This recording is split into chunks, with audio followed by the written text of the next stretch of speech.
Oh, eto na, yung mga nag-aantay. Ang daming nag-request nito, ang daming nag-aantay, ang daming nag-PM nito sa akin. Oh, para matapos na yan, eto na.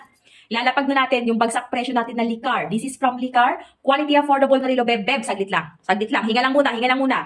Okay, ito yung pinakagalawan ng relo. Tumitig kang mabuti mga pangga. Okay, ganyan ang galawan ng relo natin. Makapal, mabigat, Fury stainless steel, non-faded, non-tarnished lalab. Sumilip ka, tingnan mabuti. Makapal ha. Beb, kung may katabi ka dyan, mas makapal pa to sa katabi mo. Okay? Makapal yung case ng product, tapos pinaka-strap natin makapal din. Beb, titigan mo mabuti. Ganyan ang itsura ng produkto natin. Waterproof to, non-faded, non-tarnished, hindi nakakalawang. Wait lang. Susukat natin. Pangga, teka lang, wait lang, hindi mo makikita ng maayos yan. Ganyan ang galawan pag suot-suot. Tingnan mo mabuti, guys.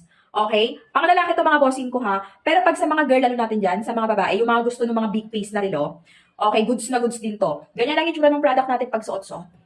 Okay, highly recommended, Fury stainless steel, non-faded, non-tarnish, hindi nangangalawang. Pwede mong i-swimming, pwede mong iligo, pwede mong ihugas, pwede mong ilaba. Okay, pakinoctave po. May warranty, may box na lagayan. Okay, ganyan ang itsura pag bumili kayo. Quality ha.